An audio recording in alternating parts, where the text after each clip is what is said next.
amphitheater.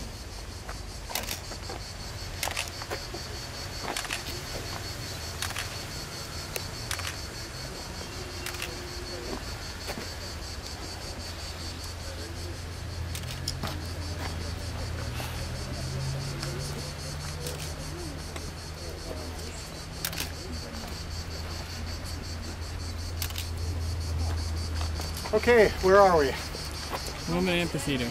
Good. We're in a Roman amphitheater, and you'll notice it's pretty good size for what you can see, but what you can't see is the bulk of it is actually missing. Take a look down and you can see where the stair layer would have been. We were looking right where more of the stairs would have been with an underground passage on either side, and it would have continued up and all the way to the trees. So you see where we are? So what we're really looking at is an enormous amphitheater, and indeed it's been argued that this is the third largest amphitheater in the Roman world. Which is the biggest? Good, the Colossus or the Colosseum in Rome. Number 2 is Verona. This is number 3, just slightly smaller than Verona, but unfortunately it's not in the same kind of state.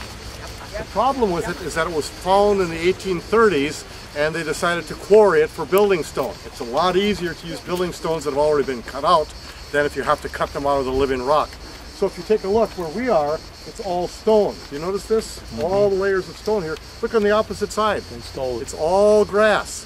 All that area, plus all these upper pieces around here, were quarried first of all in the Middle Ages, and then in the 1830s for building fortifications and so forth. Oh, that's 16th and 19th century stuff that all took it away.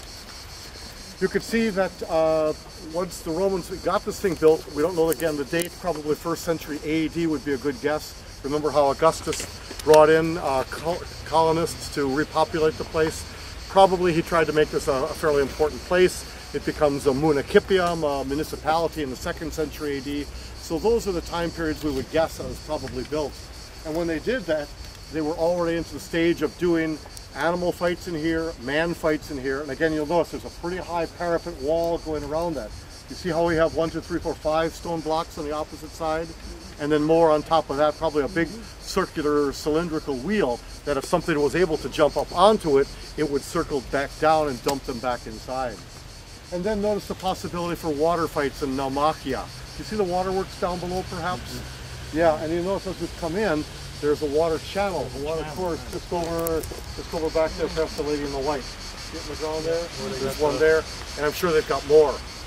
The main entrance would have been to the south on the long axis. That's over there. Yep. Another one on the right-hand side. And then the best seats for the well-ops would have been, I think, right in here, again at the 50-yard line, if you will. You see the 2 big columns in the center? Any ideas? To support something. Good. Eric's got it nicely. That would have been to support a wooden beamed roof there, just a flat level thing with the rest. So you would have had a runway there, probably not for animals here, but for staging apparatus and things of that sort. And that could be opened up.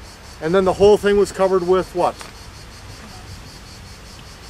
Sand. Yeah, and the Latin word for sand is arena. So the place of the sand is where we're going to go this afternoon, huh? The arena. So that's what we're really looking at. Why sand? You can get rid of absorb the blood. Soaks up the blood, gives you a little bit of purchase with your toes while you're trying to climb up the parapet, and it keeps dumping you back in. So it's kind of nice. You know, you get an idea with a lot of imagination. There are some books called Sicily, Yesterday and Today that are pretty good. They've got an overlay where you can see what it looks like today, and then you put the overlay on, which show you what it looked like in the good old days.